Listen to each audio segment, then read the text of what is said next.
People have this notion that you can hack your way to a high level of skill in a field or a high level of success. And I don't really think it's possible. I think most people that have been in sport or business have worked at it for many years, and they've done those hours and hours on their own when no one's watching.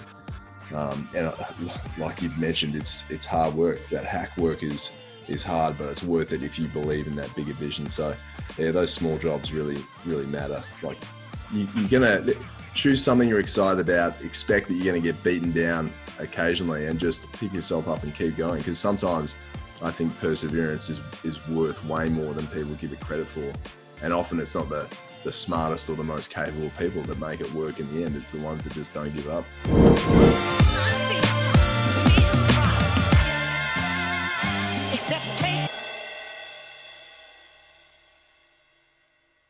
Thanks everyone for coming back to another episode of The Few with me, Boo, and my legendary co-host, Sean Sewell. G'day, Shawnee. How are you, mate? Yeah, good, mate. I'd nearly forgotten what you look like. It's been a while between episodes and travelling to Sydney.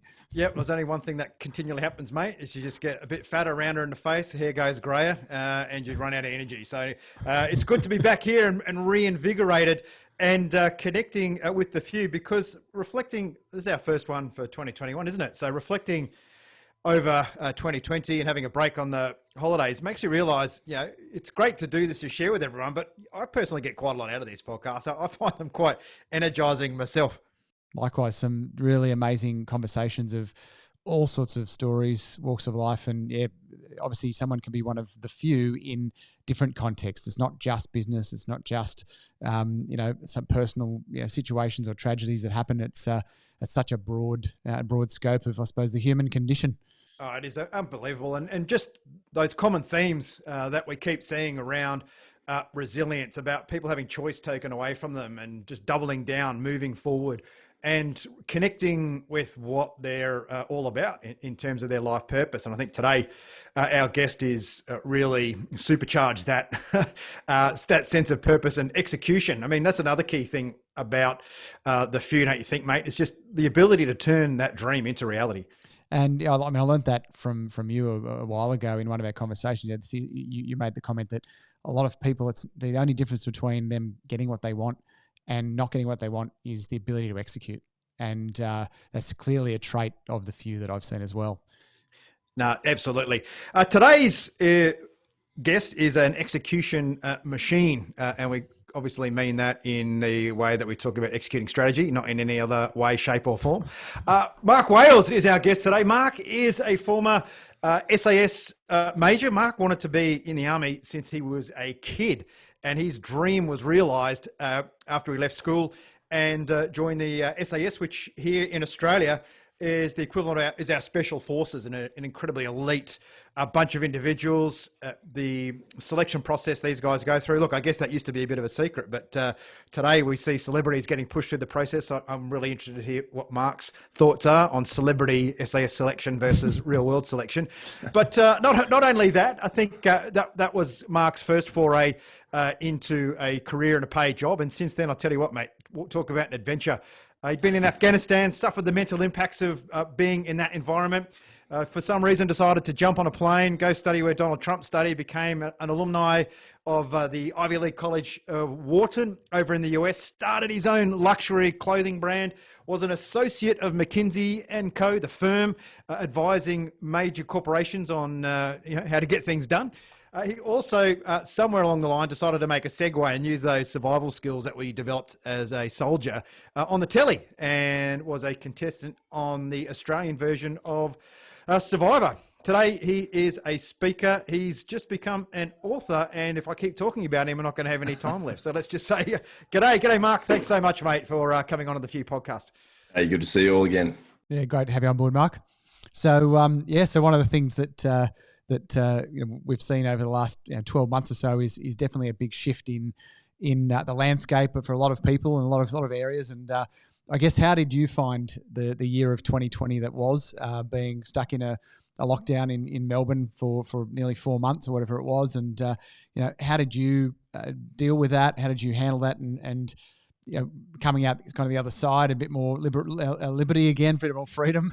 Have you left that you bunker, mate? Have you left that bunker? I've been down here since February last year, so I've got got to get outside eventually. But what a year it was, and obviously a hard year for a lot of people and tragic for a lot as well. But I think this was the shock that we've all been kind of knowing was coming, but we didn't know how it would arrive or in what form. I think before this, the GFC was probably the economic shock we're looking at, and also a long series of wars since the turn of the century. It's been a funny kind of 20-year period that we haven't, we've seen examples of, but it's been exacting, and then it's all built up kind of this last 12 months. So for me, we were doing a lot of speaking, and that a lot of that dried up. So we had to kind of pivot what we were doing into something else. And I'd thought for a long time about writing, and that was the right time to do it. So I kind of pitched a manuscript, which would be a non-fiction narrative memoir about my experiences overseas in the military, and executed that during the pretty extensive lockdown we had in Melbourne. Almost a gift, isn't it? If you want to write a book, just put the whole world in lockdown. What else are you going to do? Yeah, it was definitely trapped in the bunker there for a while, just typing away. Awesome. So what's the normally we don't jump straight into a plug of the book, but what's the title? What's it about, and when's it available? Yeah, the title is Survivor: Life in the SAS. I just did a cover review the other day, and it's available for pre-order. But I just thought there was a gap in them. Like a lot of military memoirs talk pretty extensively about the military aspects of a campaign or a battle, and I really wanted to dive deep on the experience of it and really try and have you in there in the field, kneeling kind of next to me and the team, feeling what that's like, and then also coming out of it and coming out of a life-changing experience, and then how do you process it and move on with your life and do something good after that, without succumbing to the bad effects that it can have on you. So why choose that career, mate? What was it about the SAS? Once you embark upon a career in the military, you make a few life decisions that stick with you forever. So what was it that appealed to you, and how did you find yourself becoming motivated to go through a process? Because, as I said before, real SAS selection is not quite like what you see on the telly, is it? It's the old 7-day SAS selection on TV is a good one, and it's all relative, right? Like for someone who's not trained, that's actually pretty bloody hard. And when you go and do selection as a soldier, you got more training, so it's kind of relative. But the selection course is hard. I think when I first saw SAS soldiers, I was looking at photos of the Iranian embassy siege, which happened in 1980. So pretty old pictures of a counter-terrorist team going through the windows, trying to storm this building, trying to rescue hostages. And when I saw it, I was like, holy shit, that looks like something that you'd be working on the edge of your limit or beyond your limit pretty much the whole time. And so I think I found out when I found out it was pretty exclusive and hard to get into, I was even more obsessed with getting in there. And it just took a very long time to go through the process of joining the military and then getting onto the selection course and sticking it out and passing. With that course and with the journey as a kid coming through that, what were some of your key attributes, you think? What was it about Mark the kid that led you down this path? And is what you were as a kid and how you behaved and what you sought out a similar trait to some of the other men and women that you served with? Yeah, it's funny because it's a mixed bag of people that go there, but I think they've all got common threads, I guess, in traits that run through them. I was a bit of a dreamer as a kid, like loved the shuttle program and dinosaurs and computer games and science fiction. And I guess I always had that imagination of seeing what something would look like and how good it would be. And I always thought about a career in the military and what that would look like. And I was motivated by that kind of goal. And then it was just, I guess, a case of having the discipline to really work towards it every day. And I think to do anything like that, you've just got to be excited by that end vision. A lot of people are like, well, I want to be a rap star. And if you're motivated by that, then you'll go out and do the hard work and, learn how to be a performer and musician and work on stage. And it'll take a decade, but by the end of that, you might be a pretty good rapper. And it's Is that the next twist in your career that's the next journey, mate? yeah, that's the next step is Papa G, rapping. But DJ Wales with an H. Yeah. exactly. So so it just takes time. These things take time, and you would know that being a pilot. Like you start off in a simulator and then you go to a little aircraft, and you don't just jump in a jet and off you go. It just takes a lot of time to get that stuff done. I think you're right, though. I think in the military, particularly in the elite, everyone in the military does a great service and are wonderful human beings. When you start to get up to some of the more selective streams, you said something really insightful, which is you're a bit of a dreamer. My whole life at school, I was always like, he's a dreamer. He's got his head out the window. He's not. And I think having that dream and a vision and that emotional connection to something powers you through the work, because otherwise you would just have your head out the window the whole time. And it's interesting seeing my son and kids as they grow up now, doesn't seem to have that same connection. Like careers seem much softer and broader and more, there's a lot more of them now. You can do a lot more. Whereas I guess when we were growing up, there wasn't a lot to choose from that was adventurous. Whereas now there's so much adventure. How much do you, and everything you've done now, I mean, you must still have that dreamer inside you. Yeah, I think, and the funny thing is once I'd been through that, the end of being in the SAS, that dream, I was like, holy shit, what's the next kind of dream? And I had always thought about, I think, New York City and the US. I don't know why, but I kept thinking about just how exciting those cities were and the life over there and how hard they work and the possibilities of the place. And so I think that's what I jumped to when I left the SAS. I didn't know really what I was going to find, but I thought, it's a good place to be in the meantime while I'm trying to figure out what the next step will be. And that's what took me to business school in the US. So obviously that's a bit of a change going from, I suppose in a military environment, it's quite structured. It's got its layers of leadership and all that sort of stuff. To go out and say, okay, well, I'm going to actually learn about business, and the buck stops with me. There isn't going to be 5 layers of leadership above me. There's no structure. It's all up to me now. What was the driver that got you to shift from, I suppose, it's probably a very, very trained and a very honed skill set, but also conditioned stuff. What got you to move over to, the thought of, well, I'm actually going to go do it myself now. I'm actually going to take the lead. I think, I knew that bit was going to be hard, but I think once I got over there and realized how little I knew about the career I was going into, that's when I thought, oh my goodness, I'm actually going to have to work hard to understand the environment that everyone else has been in for 15, 20 years already. I'm basically entering their world. And I think the mistake a lot of people from the military or athletes make, they are top performers in their field, but it doesn't always translate immediately to the new field they're in. So you have to show the respect and I guess the humility as well, that you are starting from the bottom and learn the basics. Don't skip that step. Go in there, learn the language, build a network, train yourself. I mean, I was on my computer doing Khan Academy videos about long division so I could figure out how to pass the bloody GMAT test. I was 32 years old. Like, that's kind of embarrassing, but I went and did the work. So I need to know it to be able to perform in the business tests. How important is that to you, though, mate? How important is that? How important is that journey from going from nothing, going from here's a problem, and then applying yourself? I know for me, when it goes away and you've got somewhere, it's really hard. Like, it's okay. Like, I just started flying again. I hadn't flown for 15 years, done it for a year, and you're like, oh, I figured it out again. And like, oh, now I'm getting itchy feet. I find that like it's hard to deal with that. It's hard to find that contentment. How do you find it? Or do you just feel that life is a series of journeys, which is just up sine wave, just keep going up there, try something new, do something new?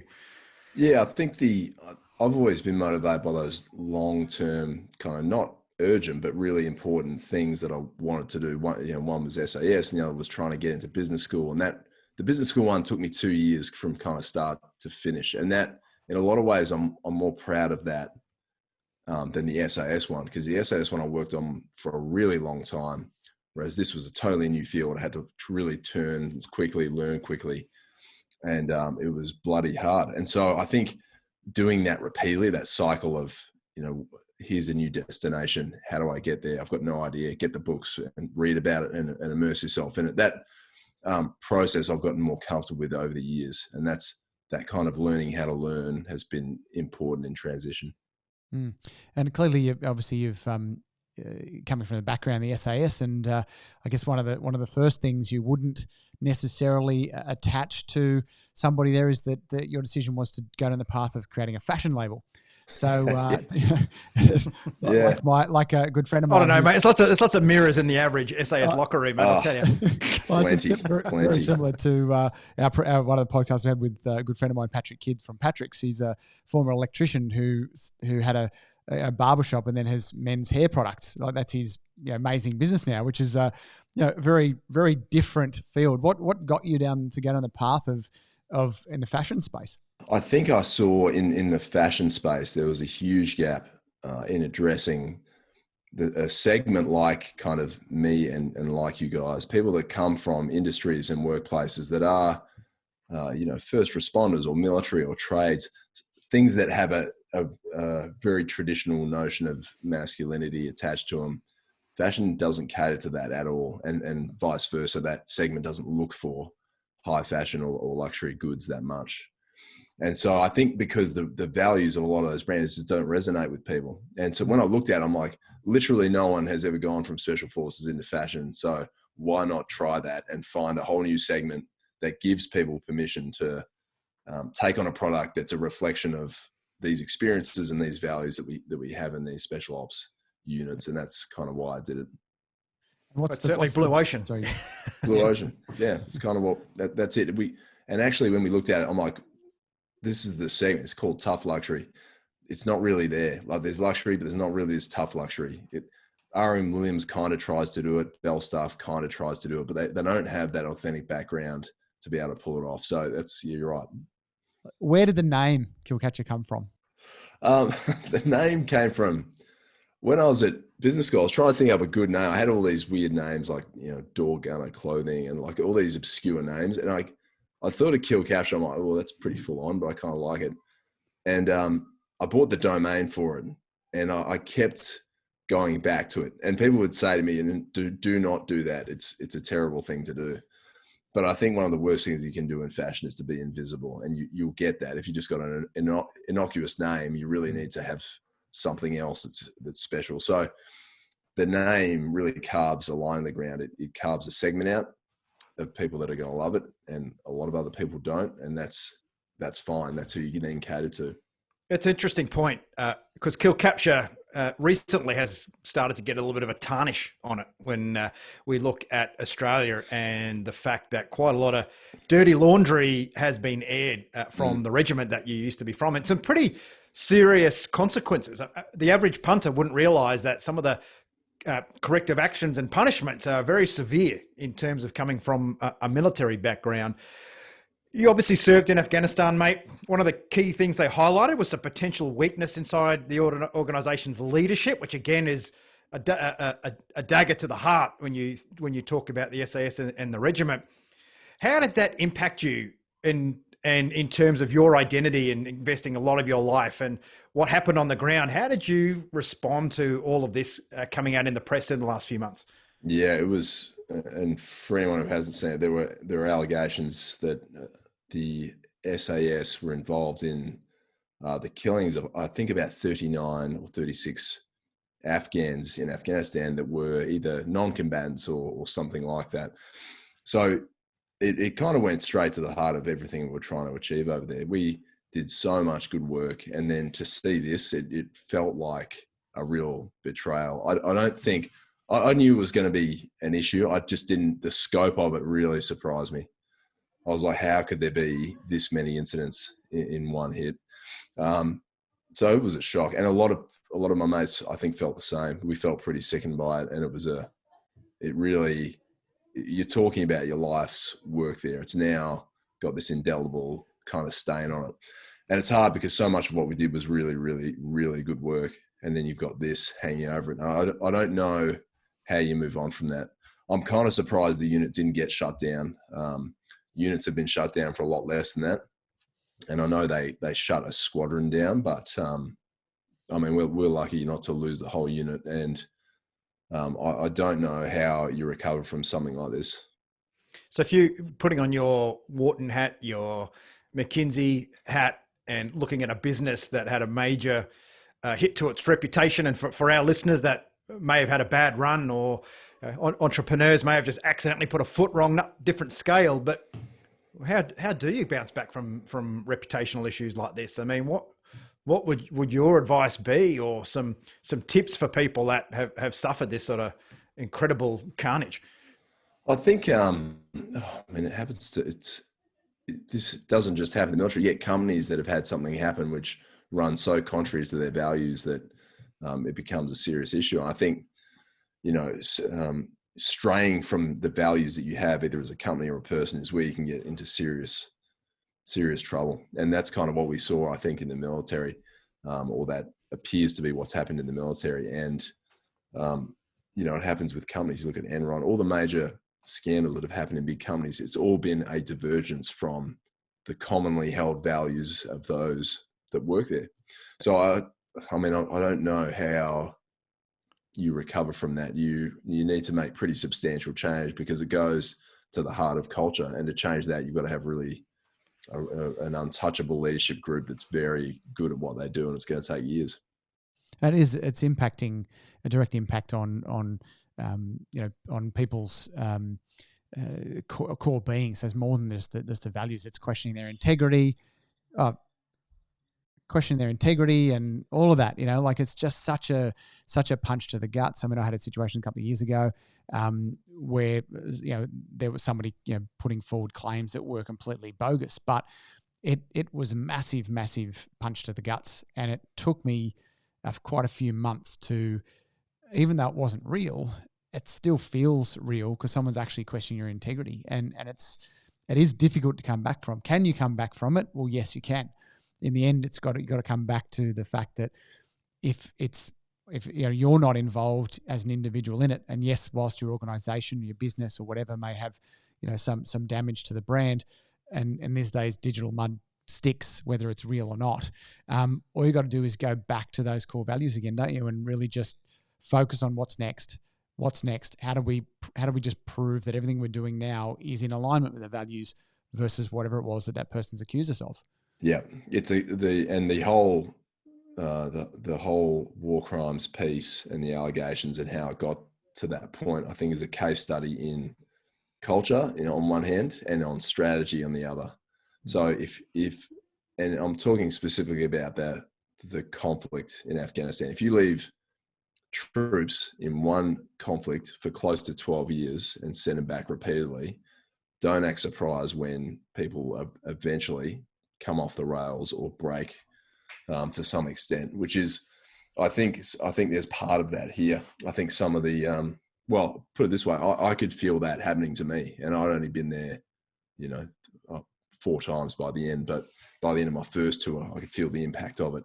And we've asked guys to go back, in some cases, for double-digit tours. I think the average number of tours was 4.5, and some had done as many as 8 tours. That's a lot. Like, if you're talking about a war of choice, that's a lot. Like, then on our doorstep, about to take over Darwin and Perth. Like, this is a foreign battlefield supporting an alliance, and it was a war of choice. And so I think that watching if there's been criminal behavior on behalf of soldiers, you've got to absolutely address that. But there's a whole nother side to this, which is around the responsibility you have when you launch a conflict in someone else's country to do it properly. And we got let down on that front. You don't have, but the thing is that you've got context. Whereas when the media put it out to the general public, they have no context of what it's like to be in that environment. They've got no context at all. You've diversified your life as well, but for the average troop in the regiment, for someone who hasn't that diversity in terms of the big wide world, and I certainly know when I was living in Afghanistan for a couple of years, you human beings conform to their environment. That you become what the environment is, and that's why I think the military is such a great case study for culture. I think companies can, to some degree, pay lip service to culture because you don't really see how people, it's not so obvious when people start to adopt and become what's around them. Whereas in Afghanistan, the civilians, the UN, the military, everyone, the longer you're there, the more stuff that isn't really cool becomes normal.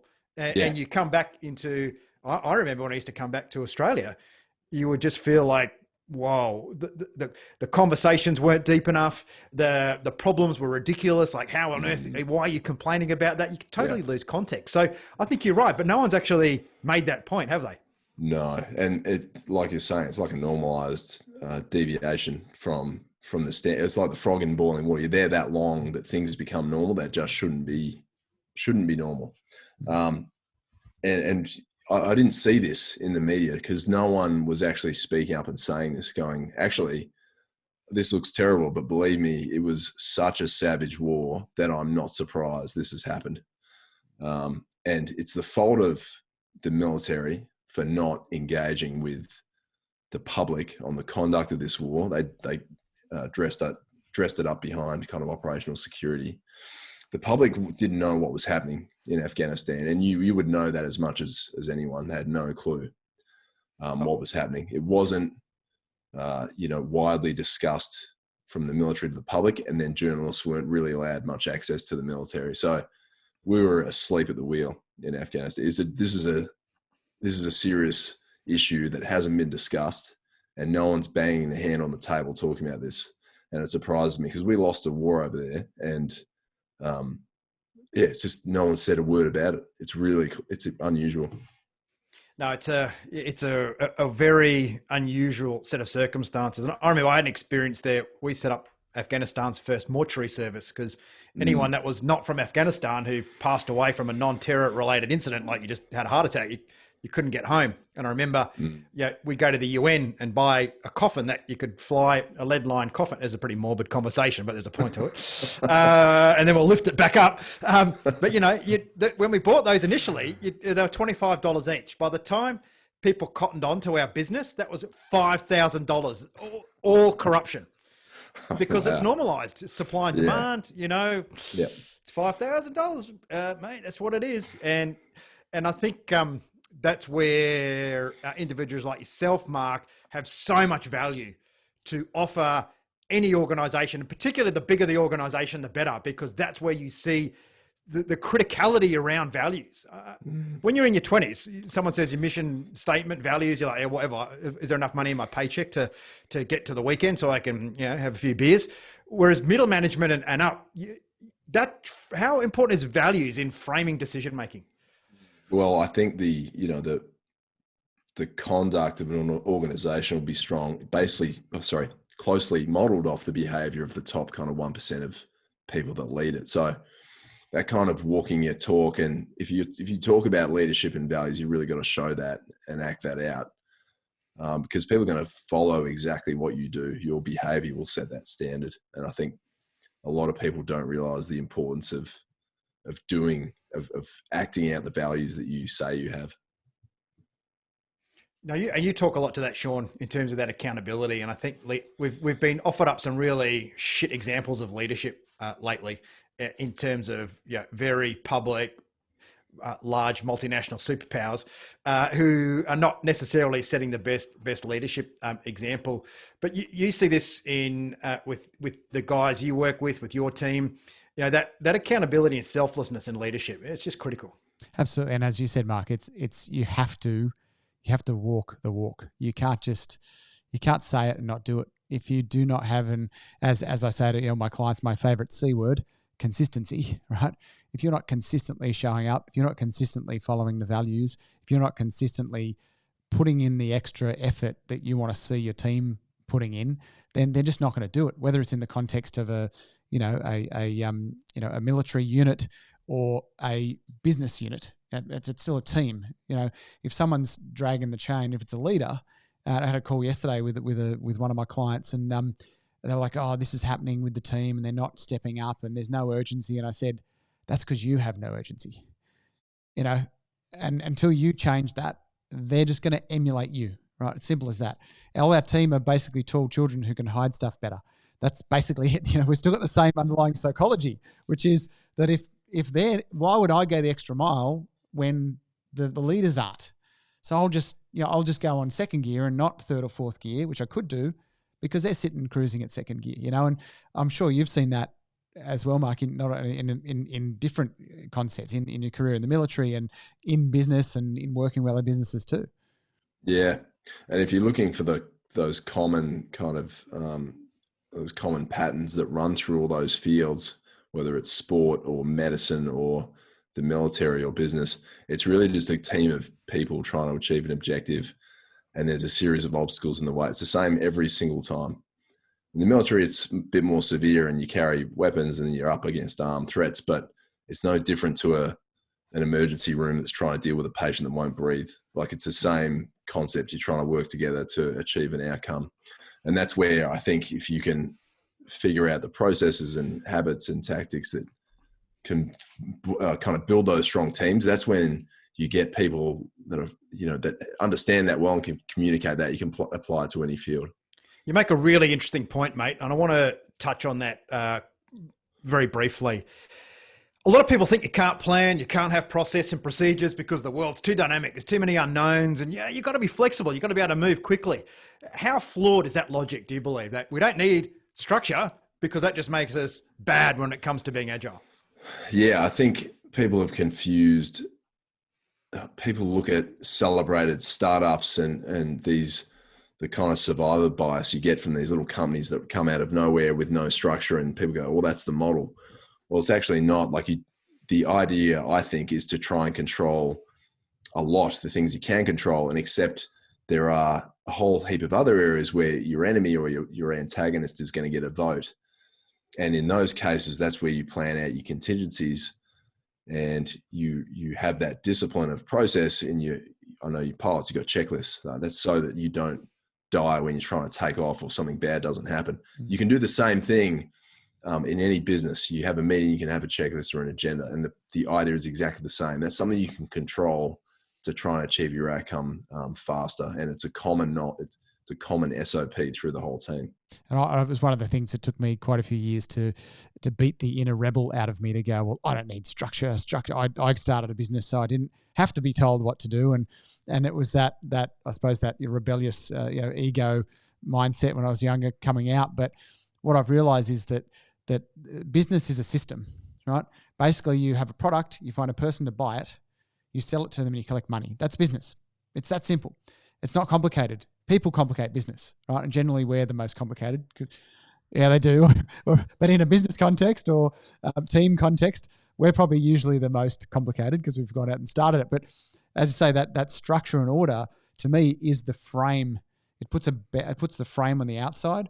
Then we have the ability to be agile and creative to color in what's inside that. And ever since I've instigated the actual frame, I've seen in my businesses and with my clients and things that we work with directly to support them in these processes, it just does this because that structure is your foundation to build on. Yeah, and I think people make the mistake thinking structure is a blow by blow kind of series of events you need to follow, but it's not. I think your point about frame and framework is important, and I call it kind of form work. Yep. So we're going to set the form work and we're going to pour the concrete in that. It doesn't really matter what happens in the middle. And another example would be like a military. This is your area of operations. It's this square on the map. You've got 2 tank units, go and clear it. Like that's your form work, and how you act within that doesn't really matter. You know what your objective is and what your parameters are, and that parameter setting, I think that's important. Good bosses do that. They set the parameters, time, money, resources, and they let their teams go and do the work. I think that's a great point in the sense of removing control, is that if you create the frame or the form work, but also endeavor to design everything in the middle to start with, one, it's really bloody hard to do it because you can't predict the things that are going to happen. But 2, it's a drain. You're trying to control everything. It's a drain on your team, and your team basically end up feeling like they're on a production line because you're telling them everything to do. And as you say, you got great people. You just give them the frame and you say, that's your area on the map. How you clear it, we trust you've got the skills to be, because you've proven you've got the skills. We trust you've got the, so the how is less important than making sure you get the outcome. No, absolutely, Yeah. mate. And so, Mark, give us some insights into you, mate. Like, what are your habits and some of your techniques that you apply that empower you to get shit done every day? So I try and stay across some of the science of, firstly, science of productivity, but taking a step back, I try and, you set that goal for yourself, whether it's to write a book or whatever, I try and make sure I'm excited about it first. Because like you're saying, if you're not excited about it, it's a lot harder to do it. Work. And then when you're excited, I kind of set that form work up. I'm like, all right, I know my manuscript is due in 6 months. That means my daily word count's going to be this, and I need to stick to that every day. And I'll build like an Excel page, and I'll just track my progress on that. So that's kind of the campaign plan. And then each day, I kind of just try to bookend my day. I try and have a start routine to my day, which might be, spend time with the family until 9 a.m. And then I'll do the heavy cognitive work only for 4 hours, because the kind of research shows that's kind of where your diminishing returns start. And then all the not heavy cognitive stuff, the kind of rote learning or activities, I do that in the afternoon, and I'll spend no more than kind of 4 hours doing that. So I don't work long days, but when I work, I really try and settle in and do deep work. I shut off all devices and really sit there for 3 or 4 hours and just try and concentrate. And then at the end of the day, try and do something fun with the family, or have a good dinner and try and exercise and try and sleep well. And that's kind of my broad plan for making sure I stay on track. I think when you're in the military, one of the things you learn early on is how important sleep is when it comes to execution. Oh, and this is backed up by every which study. Like, and having been someone that's missed a fair bit of sleep in my last career, you kind of know how much worse your performance is when you don't sleep. And people get this wrong in business all the time. You should be getting minimum 7 hours. 7 to 9 hours is the recommended range. Less than that, and your productivity really suffers. Absolutely. And one of the things, actually, Mark, I've done a lot of study into this as well, a lot of books, a lot of research into the human performance and all that sort of stuff. And there's a book by Daniel Pink called When, and he talks about the cycles of the day, that each of us have 3 cycles. A lot of people, the morning is that one when you can do the heavy lifting. You can do those really cognitively heavy things that at other times you look at and go, oh, there's no way I could do that right now. So that's one block, and it generally is about 4 to 5 hours. The next one is kind of that midpoint where you're slower, but you can still get stuff done, but then you need a recovery period. And I've found with me, my recovery period is actually the morning. My midpoint's the middle of the day, and then my peak is from 5 to 10 at night. So and in learning to understand myself, I realized that I place those things that are heavier when I've got the strength to lift them. And I think that's one thing that people often miss. There's that concept of, start with the big rocks first, and then you can fill everything in the jar, which is great to a point, but that doesn't work for some people. And so we can't apply the same psychological strategy to everyone. You've got to understand yourself, and you clearly have an understanding. Okay, if I start with the heavy lifting, then go to my mid-range stuff, and then I can have my recharge later in the day. And if that works for you, fantastic. And I guess the point is, to people listening, is what's right for you is not right for somebody else. Some people start at 4 a.m, and that's their thing. I didn't know there was a 4 a.m, because I don't get up till about 7, right? Every day, but I'm up till about 11, And so, Mark, how did you figure that out? A lot of people just never figure it out. They exist day to day in the beige and never go, you know what?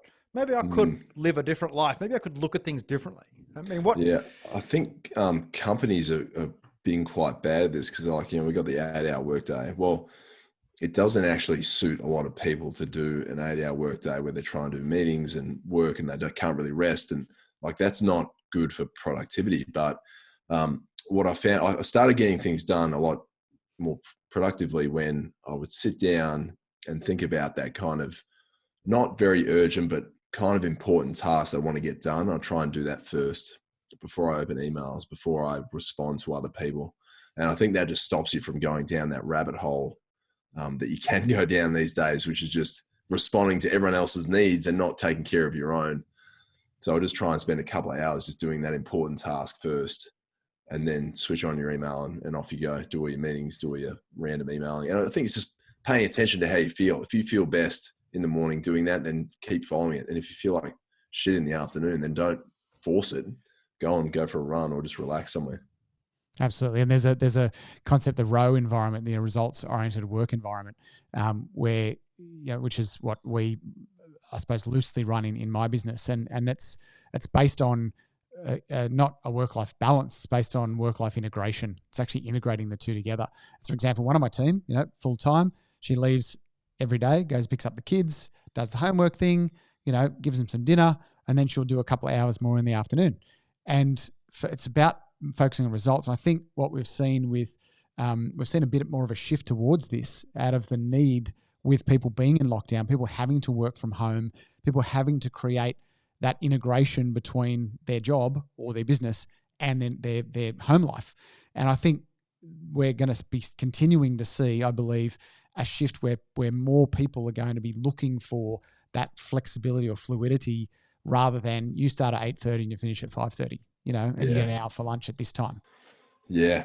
And, I just don't, when I had a bit of that at McKinsey, I really kind of struggle with it. And I think that the way you structure your day should align to whatever your strategy is that you've set yourself. If your strategy is, I've got to have this project done, it's an online course, it's got to be done in 3 months, then your hours should reflect that and you should be meeting your milestones as you go. Yep. And like I was saying no to stuff. Saying no to stuff doesn't mean you need to be sitting on your ass 8 hours a day in one spot. It might be 3 hours. If you get the job done, that's what matters. Absolutely. What's 2021 look like so far, Mark? And what's your plans for this year? Obviously the book and what else? Yeah, I think I'll take a pretty hard push at promoting the book. I mean, I spent a long time working on it, so I'll keep talking about it until it comes out in late May. And then I'm going to start switching to online coursework because I've been waiting to develop that. I think it's the way of the future. I spent my last, year at McKinsey actually building online courses at McKinsey Academy. I stepped away from the client work for a year and did that. And when I was building, I was like, oh, this is clearly the way of the future. And McKinsey Academy has gone from 20 people to 250 in a couple of years. It's really in high demand. So I'm going to go back to course building and just start building some of those so we can deploy it to people who are working at home. Excellent. Awesome, mate. Now, obviously, Mark, you're kind of living life on your terms, and we spoke about it a bit before. It's like the band that toiled away for 10 years, the overnight success. Along the way, you must have become familiar with failure and maybe questioning some of the decisions you make. Is there anything that stands out to you over your career where you just thought, oh my God, that's it? Like, I don't really feel like I can go on here. I've made some bad choices. What has happened to you, and how did you get back on your feet from a big knock? I think, there was a moment when I was at business school and I was having a tough time with the academics at the start. And I was like, I'm not doing well at this. Maybe I'm not cut out for it.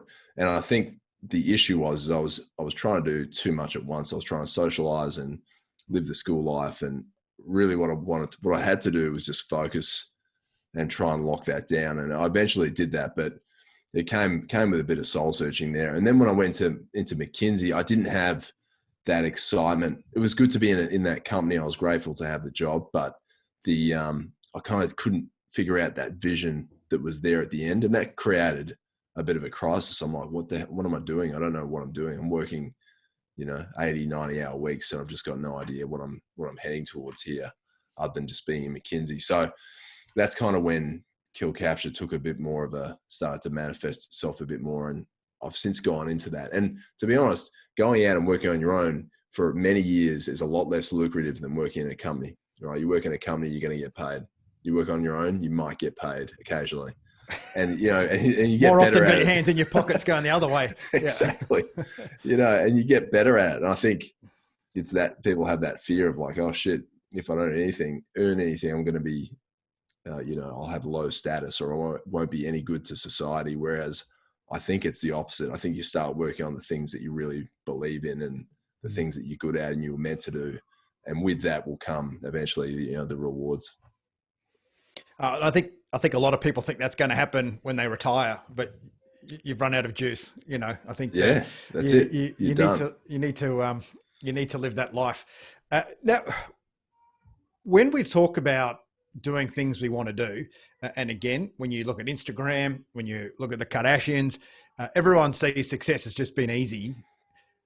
How important are the SLJs, the shitty little jobs? How important is it? And how often do you do things you don't really want to do, but you know you got to do?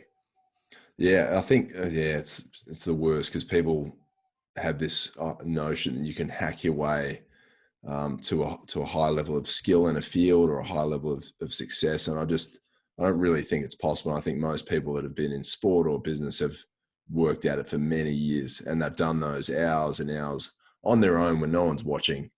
Like you've mentioned, it's hard work. That hack work is hard, but it's worth it if you believe in that bigger vision. So yeah, those small jobs really matter. Like even just trying to set up this bloody studio, compared to last time I spoke to you guys, it takes forever, right? It just takes time. But once I don't know, man. I reckon the passenger seat of the car with the bub in the back and the exactly. iPads.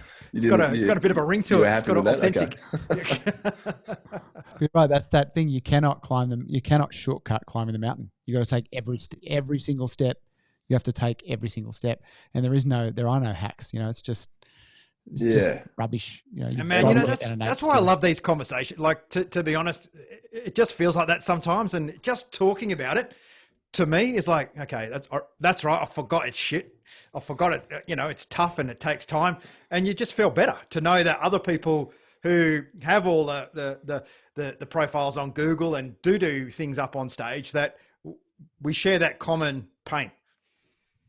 And I think also I heard Tony Robbins say this, and I don't, I'm not a huge Tony Robbins fan, but some things he says I found to be really useful. And he said that a lot of people overestimate what they can do in 1 year, and they underestimate what they can do in a decade. And I think that's true. It's basically saying, have patience. This work is going to take a long time, and have that humility and discipline to keep at it for a while. Yeah, I think people think that when they start a business, it's going to go like that. Whereas it actually goes like that, and then eventually it starts to kick, and you surprise yourself how quickly it can kick up. But it's like you've got to get all of those foundational elements in place, and as soon as they click in, and that's usually all the stuff in here going on mainly, that it'll start to come with much, much more ease because you've done the work. You've now mastered what you need to master, and it does take 10 plus years to do it, and as you said at the start of this podcast is, you've got to have that, to use a different word for it, is that intrinsic motivation. You've got to have that excitement coming from inside. You're not going to get it from outside, and what keeps that excitement going for you? Like, how do you keep it up? Do you focus on it? Do you show it gratitude? I mean, how do you and run a family, be a dad, all of those, competing interests for time? Yeah, I think you've got to, I remember that you can only choose so many big projects. You can only really choose one or two. And when you do choose it, just go all in on it if you're excited about it. And I tried to do that with writing, for example. So I really, took the time to read all the books and decided, all right, this is important to me. I told Sam, I'm going to be down that basement for 2 hours each day, 5 days a week. And I kind of need that time. And just having that joint understanding and commitment to it was really what made it work. And yeah, so I think that basic process really helps. Speaking of books, mate, what would you recommend to our listeners to read in the first half of 2021? Anything make a big impact on you? Oh, yeah. So I actually read Oliver Stone's memoir late last year, and it was an absolute cracker. It's called Chasing the Light. And he talks about his journey, you're becoming a director, basically, an Academy Award-winning director. And I didn't know this, but he was accepted to Yale, left Yale doing the degree he did there, enlisted for Vietnam, and went over and did, I think, a 15-month tour in Vietnam. And everything that unfolded for him in Vietnam is what formed the basis of the film Platoon. And that's such an iconic film. Most people know what that is. And when you go back and read his story about why he told the story the way he did, and all the details that are in the story were all closely based on his own experiences, it was such a good read. I really enjoyed it. Excellent. I have to go out and get into that one. So tell us, mate, 14-year-old Mark staring out the window. He's got dreams and aspirations of becoming a soldier. Probably at that time wasn't thinking much about luxury clothing brands. What is one piece of advice that you would have given that kid that may have helped him on his journey to where you are talking to us today? Oh, I would have said, buy some shares in Apple if you can, get some spare money.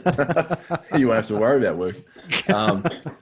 No, I just think that you're going to choose something you're excited about, expect that you're going to get beaten down occasionally, and just pick yourself up and keep going. Because sometimes I think perseverance is worth way more than people give it credit for. And often it's not the smartest or the most capable people that make it work in the end. It's the ones that just don't give up. So love it. Never give up. One of my favorite phrases. Absolutely right. Cool. No, that was awesome, mate.